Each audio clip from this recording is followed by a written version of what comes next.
Chiumasta ndakabuda paipa nitaura mwani kati ndoda kumunamatira. Ndakataura ndikati ndoda kumunamatira. Zvisinei kuti ndamushedza kuti Chiumasta uya pano. Ndakamunamatira kumubatira munamato kuti Mwari tinoziva kuti nyika navanhu zviri kumuseka mwana uyu. Ini Japureza kana ndakamutarisa nerumwe rutivi ndinomuti mudzidzisi mukuru. Pasi rose rinoiri. Anodzidzisa, kudzidzisa kwakasimba. Kuti ukateerera mameseji ake anokudzora muzvinhu zvakaita zvakawanda. Ladies and gentlemen, nhasi tadzoka pamuzinda wababa Mutongi mumusha weChitungwiza. Mukawafonera pamanhambers abuda paskrini muchitaura nawo whether muda kuitwa ma1-on-1 kubatsirwa kushandirwa, whether uri kuUK, America, oro uri kuDotito, uri kuCholocho, uri muHarare, unokwanisa kushandirwa uri kwauri kana kuti unokwanisa kuuya panapa pamuzinda wavo kuChitungwiza. Manhamba ari paskrini ndo basa ravo rekuti muite maappointment, muite mabooking, oro mufonerane muchizeyana muchibatsirana. Saka tino rega tevera, ndajarira kuti kufollowa, rega timbotevera Baba Mutongi timbotaura nawo. Facebook page ravo rakanzi Baba Mutongi, tinowanzoritega papage panapa kuti munoona maupdates anenge aine chekuita nawo. Panapa tizonyanyadzika deep bakanoda everyday uchimboona kuti zvakamira sei, unofollowa page ravo. Baba Mutongi, welcome. Aiwa, isu tiripo wakadiko Zigo. Zigo akadai so. Aiwa, akatichiona nyasha kudai tinozvitenda izvo kuna Mwari. Alright. Nice. Kawedha kamungafarire. Aiwa, kawedha kanonza ndonguva manje kuti vana namadhamu vange vachiita kuti vaite zvakanaka. Ndopa vanenge vaenda kuservice. Ndopa vange vari paservice yakanaka chaiyo. Iyi inokomborera kaservice. But vamwe vedu manje hatikwanisi kungoti nekuti weather yachinja takutonoservisa. Mishini yedu vamwe inoita zvokuti kana azozvifunga ndiyo ndopatozoti madhamu chouyai. Aiwa, mushini unofanira kunge kugara wakachaja. Mushini haufaniri kumirira kuti munhu wemurume utange wapuruzirwa kuti gearbox rizotanga kuda kumuka zvakasimba. Anzonditamba nayo. Aiwa, paunongofunga iwe kuti wakuda chete, mushini ngaumire. Madhamu anofanira kuzofanira kuzobata kuzodika iye inenge yatova pa100% kudhara. But chinowanzoita kuti mushini usamire hanzi because unenge uchinzwa vanhu vachiti hanzi ipfungwa woti sikaona kuti pfungwa iwe zvanga zvidi kuti imire. Hakuna zvinhu zvandine mufano wandani naye mari mwedzi ndo pandakapedzera kumitira aita zvokufukira dombo nechichi chizvimwe zvandaisa mukati. Mvani yanga isingatomire zvachose. Asi anagara roora. Kana inini ndakatoshayiwa zano kuti kwewewe unogara wamboroora unogara wambodii nhengo yongotanga kungotadza kumira 22 years. Pamwe ndosaka asiruda uroora. Aiyo, iyeye manje hanzi zvasingatoite. Kusvika ndatozomugadzira ndopakazototi nezuro ndakazotesta kumusikana wangu yakuita. Zvokonzerwa nei? Izvozvo zvimwe zvinokonzereswa nemhepo. Zvimwe zvacho nani unenge wasungwa negirlfriend. Saka vanhu vaya vakasungwa ngavauye kuno kuti vaite sei? Tivasunungure. Tikawasunungura zvinhu zvavo zvofamba. Ndichazokusendera kamwe kavidhiyo so kerimwe ruva randinoshandisa. Ruva randinoshandisa iro ndikarirova so rinonyura mukati. Saka kange ranyura mukati rinodzosera chinhu chemurume pai mukati. Chakusendera uzoriona uzoriisa ipapa vanhu voruona zvakare. Alright. Saka ipapa kusungwa itori type yeuroyi kai. Pakusungwa apa tingangoti utsinye. Utsinye bozokona tokusunga ka even munhu achitoya kuti Baba Mutongi sungai munhu ndototi kuti zvatiri kuita chii utsinye. But amuvhete here kuti wewe unokwanisa kungosungawo mukadzi wako then munhu wasinotaurana naye haufaniri kusunga. Kana kuti iwe unofanira kusunga murume wako munhu wasinotaurana naye haufaniri kusunga. Vanhu vanosunga, vanhu vatinotosunga kunoku isusu zvotori nemitemo yazvo. Tinotosunga murume nemukadzi. Mukadzi ake akati uyu murume uyu ndiwangu. Ini ndashupikawo nani naye nenyaya yechihure. Ndopatochiti aiwa no izvi hazviite sei? Hazvitinetsi izvi. Uya nependi rake. Titambe naro pendi ripi? Uya neraakanganwa kwete raanoziva. Raakanganwa ndochiuya naro iro. Totopedzera papendi ipapo. Nyangwe akachidini, nyangwe akafamba, nyangwe akaenda kana kuNigeria. Indotendera kuti vanhu vese vandosunga dhiri mukupera kwaro vanopera vachimhara pano. Ndikupaona. Then pama go back to sender apa. response go back to sender yakamira sei after the last video that we did tichiinvite vanhu vese vadati go back to sender yangamira sei response iko zvino taakutopinda mu100 vanhu vari kuuya panapa and it's just a week. Vanhu vazhinji unoziva kuti mhepo nekugadzirwa zvikwambo kugadzirwa zvinhu zvakasiyana-siyana vanhu havazvifariri. Saka vanhu vazhinji vari kuuya panapa vari kuchema, vamwe vari kufona vari kunze kwenyika kuti baba ndaneta. Nemumwe akandisira mwana wake ndine zuro. Mwana angorohwa, hanzi akarohwa usiku kwakutotadza kufema, adonzotadza mwana ari paoxygen. Ndikati aiwa no izvi hazvinetsi, chimba ndikuitire go back to sender pazvinhu zvaitwa pai pamwana. Pasina 30 minutes akati mwana akufema zvakaita sei zvakanaka, achibva anzwa kuti baba vake vashaya kumusha. Saka mukureva kuti baba vake ndo anga vatotumira zvinhu kumwana. And then vamakaita go back to sender pazodzokera kuna baba. Zvabva zvodzokera kuna baba vemurume. Baba vaida kuachiva chiya. Vanga vadu vaidada tuchekeresa bosi baba vanga nemakambani. Saka vanga vatumira kumwana. Kumuzukuru wavo. Turopa rierere, indobva ndazviramba. Kati awa kwete tipe star rake mwana obva andipa nemutupo. Vanati right it's okay, tumira mari, obva tumira mari. Vanatenga zvinhu zvangati ndakubai video call. Uona zvandichaita papi? Obva uona zvandandiri kuita, ndikati it's okay ndapedza, chimbomirako. Musiye mwana ari muchipatara usamubvisa. Obva musiya zvinenge 1 hour 30 minutes. Ndobva anzwa kumusha tichachaya kuno kuZimbabwe. Zvatizosa panyaya ndakaona papage paDJ Ola futi. Ndakaona munhu arubva kutenga mota yake Honda Fit yakanaka.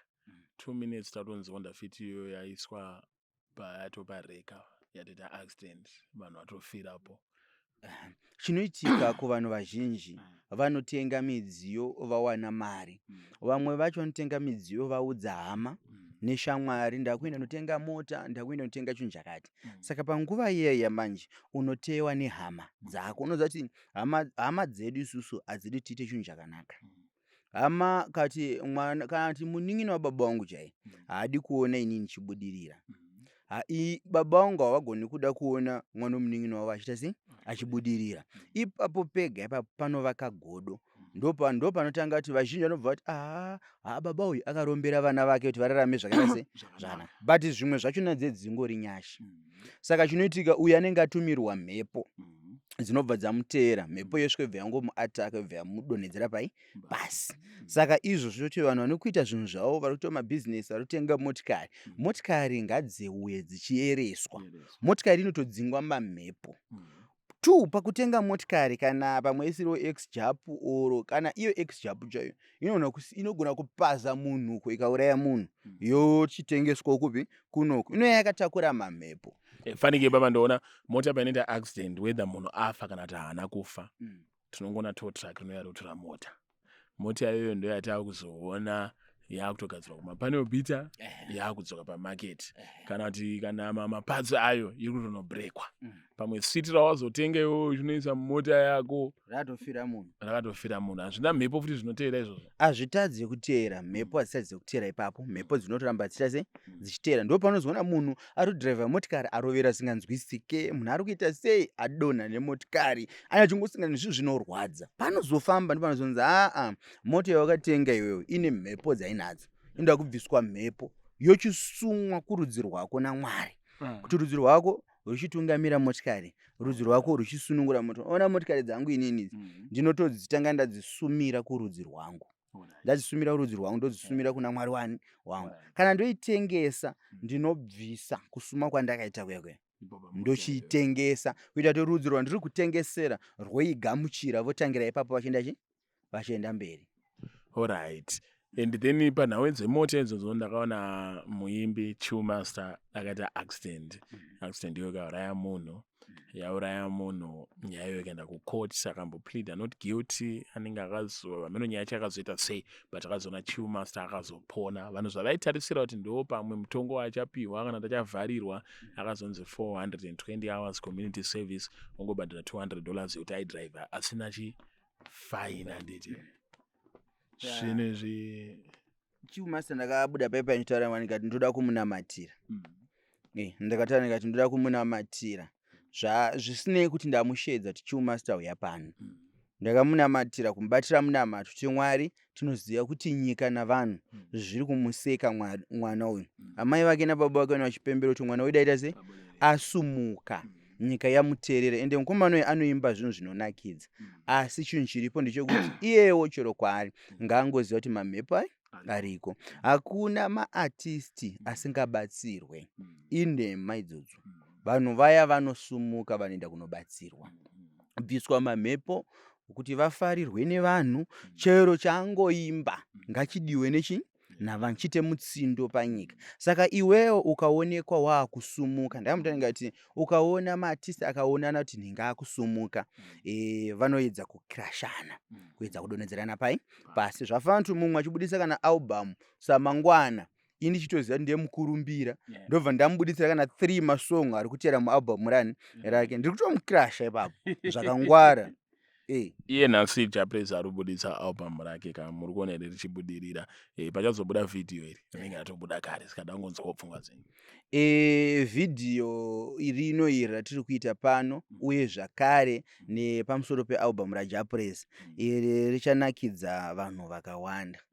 Nichandinofarira Japreza ndechekuti anombotora dzimwe nguva dzaanodzosera ndangariro dzavanhu kumashure paculture yedu yatakange tichiita sei yechivanhu, tichiita yechivanhu. Ipapo pega ndo pamwe panhu pandinofarira nemwe song yakati unozosara kufamba ndakutungamira kare. Paya ndakati Japreza apa aporofita kana kuti aita sei, bhozi dzimwe hondo dzatinorwa usiku oro dzimwe njodzi dzatinorwirwa tichifamba tisati tasumuka, so unonyanzoona kuti apa pandapo seapisi panapa tadonha nemota, patozomweona mota so ichimira zvakanaka, so uchitokondinya uchienda. Izvozvozvo midzimu yedu naMwari inenge yatirwira kare tisati tasumuka. Ivo vanenge vatoziva kuti mwana ada kusumuka, ada kuenda kwakati. Ndozvanenge ndichitaura pepa ndichiti ukaona ukasumuka mukaenda kumuprofita oro kun'anga, midzimu yenyu paunonoprofitwa paipai, iyo midzimu yenyu inenge yatova ipapo naMwari. Vanenge vava ipapo kare vakuteerera zviri kutaurwa. Kana zvichinge zvakanaka, kana zviri zvechokwadi, ndopamunoona midzimu paipai ichiti tatendera kuti mwana ayambuke, muitire so, mwana uyambuka. Ndozvandoshandisa kuno. Ini kuri kuona ndikakushandisira zviyo, ndikakushandisira jira reblue, ukaona zvinhu zvako zvikatadza kunofamba ipapo, aiwa hatisisu vatongi. Alright, but ndida kukudzosai futi pana Japreza apa. Japreza makamutarisa, munomuona semuimbi here kana kuti munomuona semuprofita, oro kana kuri kuchivanhu tinchiti sekuru, munomuona sei? Ini Japreza kana ndakamutarisa nerumwe rutivi ndinomuti mudzidzisi mukuru pasi rose rino iri. Anodzidzisa, kudzidzisa kwakasimba, kuti ukateerera mameseji ake anokudzora muzvinhu zvakaita sei zvakawanda, zvakaipa nezvakanaka zvinokudzora. Saka nerumwe rutivi iye pachake kuti uzoimba zviya uzova neruzivo nazvo, unenge uine mhepo dzerugare dzinenge dziri pauri, dzinenge dzichikufemera kukudza kuti ichi neichi, ichi neichi, fambisa apa zvakadai, nyika inokutambira.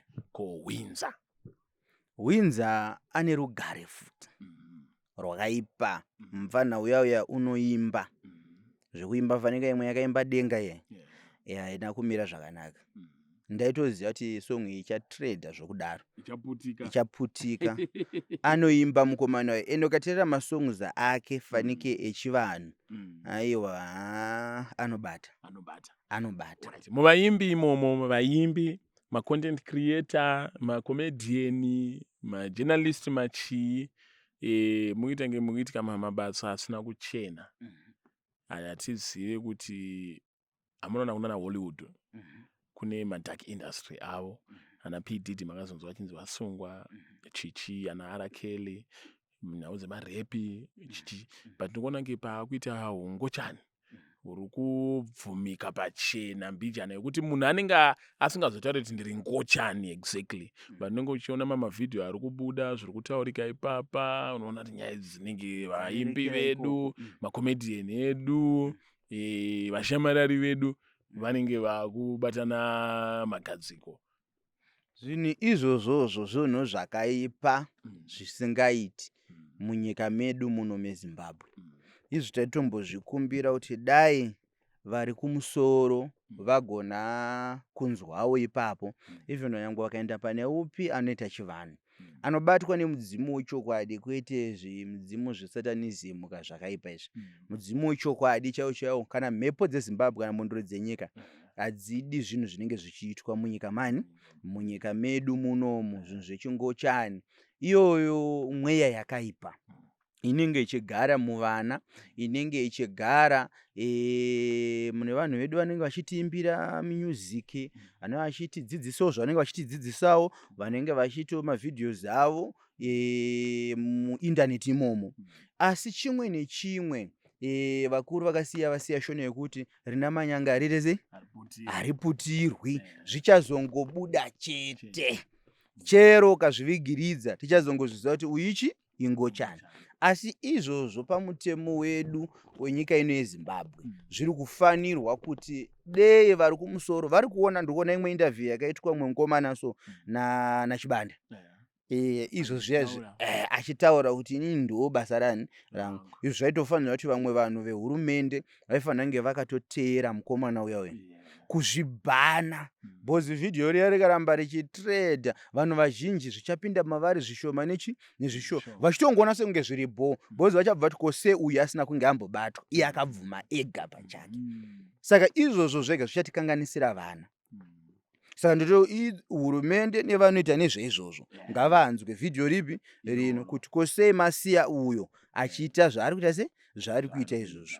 Even pamwe maybe kana vasingadi kumubata but vaifanira kuenda kwaari vomutaura kuti zvauri kuita izvi uchibuda uchitaura izvi hatizvidi munyika munomu, bhozi munhu wese achidzima akona kunge zviri right.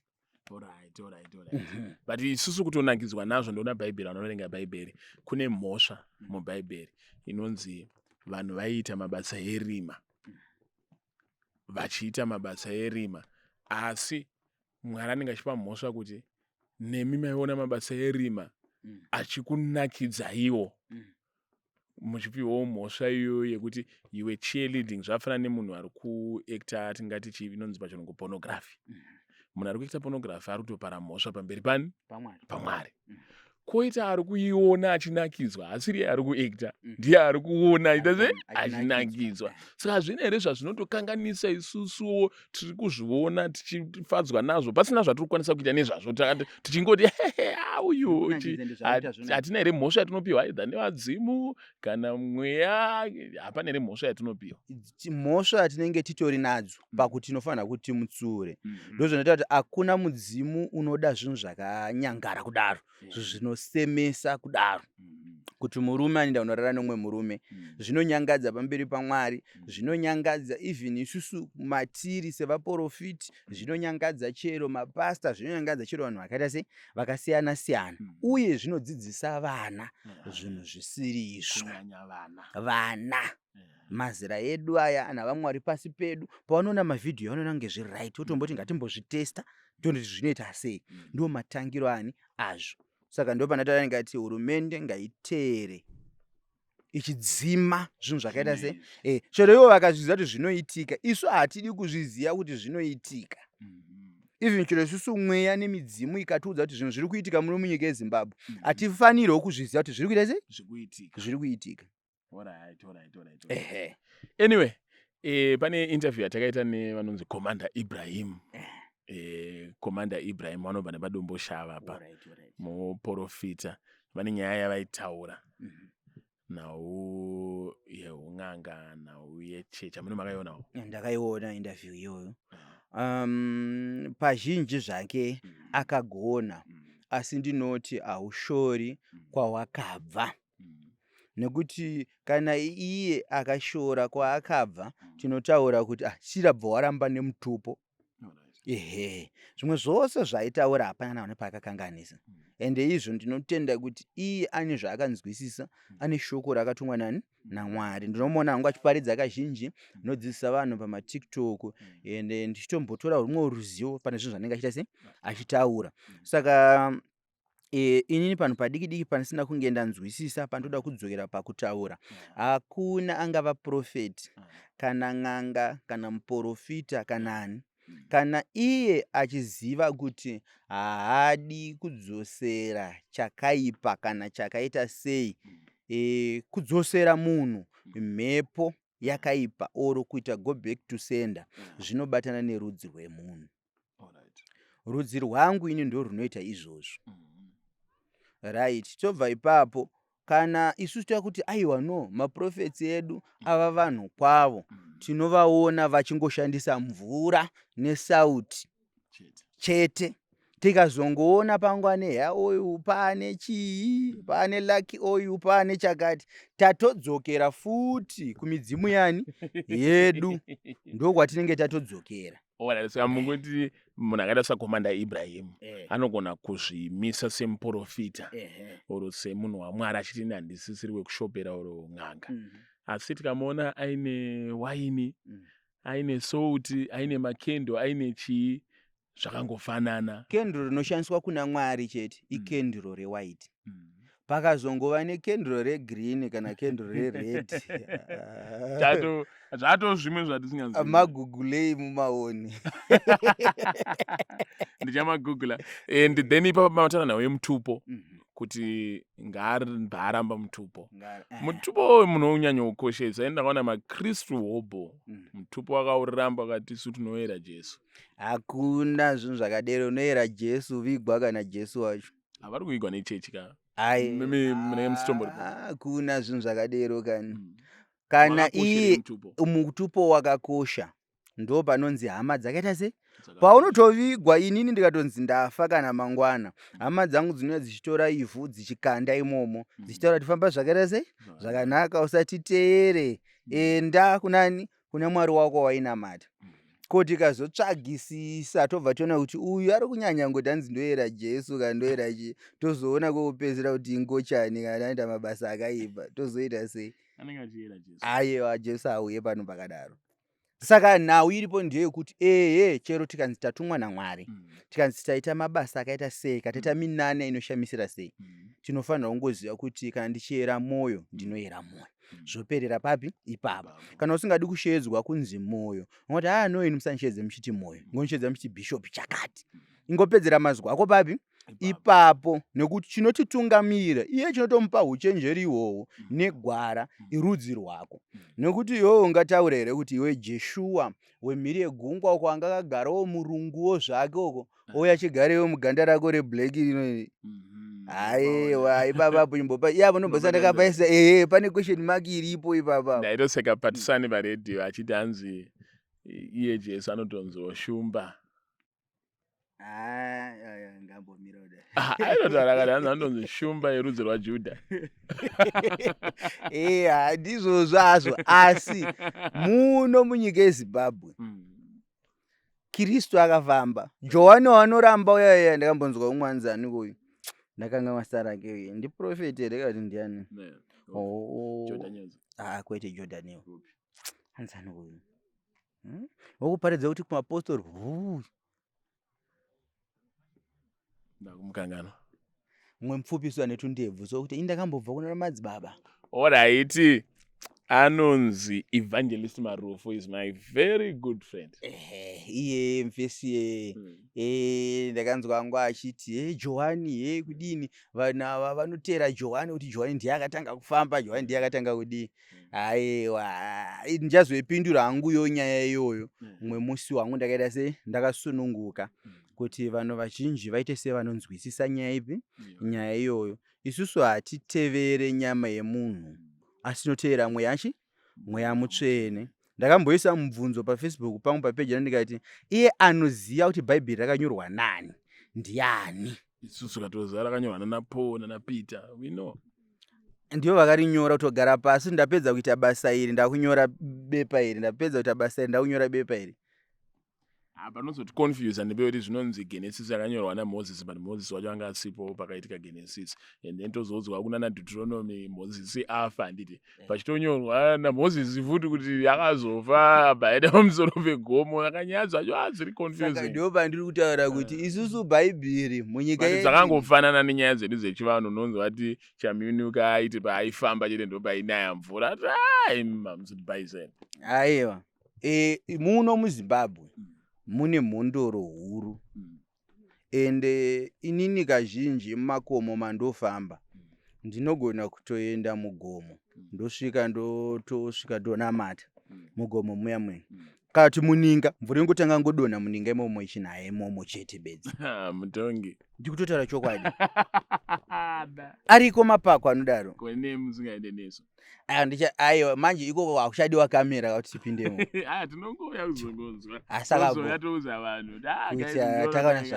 takaona zvakati tichati umwe musi tikaronga rwendo rwokuenda padheranja pane ninga imwe so yekuti tikaitarisa nguva ino izuva rodoka tinoona yakadzudzurwa mutonga hasiso nyaya here dzinozoita kuti mimi mapostori mamwe ndakanzwa kuti maida kurohwa nemamapostori kuti mashora micho muchiti mimi mune 85% power fanekera micho pavhidhiyo here handizere nyaya dzakafanana nezo inini hakuna munhu anokwanisa kuzondirova pano pandiri panapa inini izvozvi pa 85% dzandandinadzo pana micho taenzana ndamu 100%. mutongi ari kusaiza micho mutongi micho unomuziva ndomuziya A to Z makambomuonere muri mupenyu chaizvo akamboturika kamaoko enyu paari pamaoko ake micho ini ndichienda kwaari unoziva ini zvandaita ndaiti ndakarara ndairota kuti enda kana kumuzarabani enda pamusha wakati ipapo ndandi kuma 13 years ndaenda kumuzarabani ndosvikinzi enda pamusha wavaira shumba pauchasvika pamira pamusha wavaira shumba uchaona pachibikwa doro asi svika uchimhoresa mukuru wauchaona ipapo mumusha wemaibuda ngozi nezvikwambo ndiri mwana mudiki ndadero ndochisumuka nevanhu vaindoenda navo kuna micho micho akasvika pakunditurika ruoko akati mwana uyu zvichakukatyamadzai kwaari kuenda zvaachataura nekukomborerwa kwake noza ndatanga kufamba nemotikari nde16 years chitengerwa mota nevanhu vandaibatsira saka kuzosvika pandiri panapa ndava nedzinosvika kuma8 mota sai munotadza nei kuti tengera isi tikubatsirayo takaona ana anhinga aringotengerwa vanonzi anani ana vatengerwa namusundagore inini hangu ndine pango pande nchida kuti vanhu vatange vamboita ini pandozozarura hombe yangu ndozozarura hombe chaicho ipapo ndochazozarura hombe chaicho ndomboona panenge pambogumira chi vamwe ndatizokuipa kuti saka mimi kuti mune 100% nao kuti maapa same level namicho zvinoreva chii zvinongoreva kuti zvinhu zvekuti mungozvirova dundundu here zvinoreva chii kuvanhu vari kuona handizvirove dundundu but chinhu chaiitwa namicho achipinda nevanhu murushanga achinamata navo achiteurira mvura inaye achiita kuti vanhu vakomborerwe vanhu vane rugare ndo zvatirungoita futi papi pano saka chimwe nechimwe panouya vanhu vakawanda marudzi akawanda vachichema zvinhu zvakawanda ndovaenzanisira pano ndopandataura ndikaona ndikakushanda nezviyo nejira reblue ukatadza unoita mari handisini ini ndinotonga zvinhu zvinoenderana namarudzi evanhu mukataura nyaya yemari kaizvezvi the symbol of money in Zimbabwe is weakness ndokwanisa kuita mari here yelevel rababa Abrahama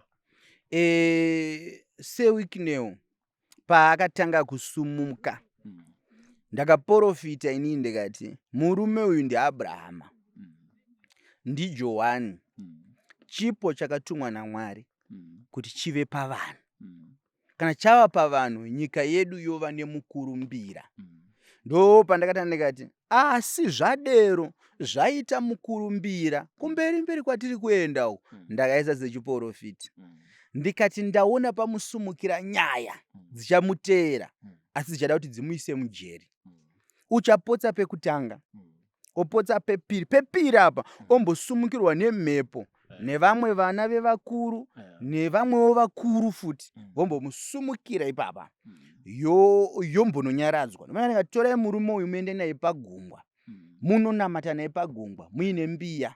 Ndichitotaura muteuro wacho nani, ndikaona vamwe vasumuka naye vaenda naye vanoita zvandakareva, vhidhiyo ndakarioneni richiitwa izvozvo. Muri kufunga kuti vanhu vakanoita zvinhu izvi vanhu vakatowana inspiration from you? Havana mweya vakanzwa bosi, vakateerera, ndakagara ndazvifembera zvisati zvaitika. But zvinoshandira kuti ini ndikanzwa zvinhu zvokutaurwa namutongi ndonozviita. Angona kunamata nezvazvo, Mwari obva mupawo rimwe zano. Pamwe zvino anogona kuzongosiyanisa mbichana, asi nechitoona kuti apa ndakopewa. But all right, asi kubatsira hatisi tese tingaite sana week nail. Handiti vamwe tichatova better. Vamwewo tinenge tingori nedzimba dzedu muna naAspindewo. Vamwewo tiri kumusha, asi palevel redu iroro tichibudirira oro kushava kudii palevel randiri. Munotibatsirawo here isusu paany level randiri muupenyu kuti zvifambe. Tomboti Zigwe iwewe paidhei uri kuwana $5 mukutengesa, oro paidhei uri kutengesa mota 1. Wouya kwandiri ndokugadzirira zvandokugadzirira ndokupa. Wotanga kutengesa mota 5 oro 10. Tingati zvina zviri kufamba. Zvinezva kutofambisa. Kana ndanichitotengesa $5 ndakuwana $10. Hauchaona $10. Wakutangiro pa 100. Pa 50 uchitengesa mafoni waibata $200 uchitengesa mafoni, wouya kunondokugadzira wautanga ubata 1000 2000 uchienda mberi. Ndasumudza business rako, ndakupa power rekuti vanhu vakufarire. Ndo paya pekuti munhu anenge asingadi kutenga achipfuura ongonzwa kuti tenga foni iyo, but iwe unayo foni, tenga foni iyo. Mari yauinayo inofanira kusara pamunhu wandienda gadzira ini.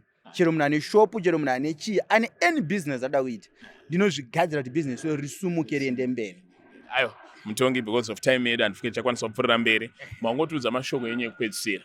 Mashoko angu ekupedzisira ndekuti vanhu vese vana matambudziko, whatever, vari kuUK, vari kupi, uyai tikubatsire matambudziko amuinawo. Kusita mwana vane gadziro zvikoro zvavo kuna na UK kuna na Dubai, but hazvisi kufamba, oro chinotanga chasumuka, vanhu mozotanga kurwisana nemumwe wanochiti muteedzeri wako. Ndinoona kuzvigadzirisa kuti iwe maclients ako asatorwe nemumwe munhu, arambe ari muruoko rwako iwewe. Tinozvigadzirisa izvozvo futi kuti zvinhu zvako zvifambe zvakaita se paunoapply nekunyora nyaya dzako, zvinhu zvako zvikasikewo, zvinhu zvibude. Zvaita zvakanaka. Saka zvese izvozvo tinozvigadzirisa. Nechirongwa chedu chemubhodhoro chiya tinacho. Chirongwa cheGo Back to Sender tinacho. Takachitakura pano pamuzinda panapa. Aiwa, ladies and gentlemen, mavanzwa baba mutongi ndochiremba mukuru watiri kushanda nawo muno muchitungwiza. Chero kwauri unovabata panhamba iri kubuda pascreen, unovafonera, unogona kuuya panapa directly, or munogona kudhila from wherever that you be. And with that, ladies and gentlemen, we are out.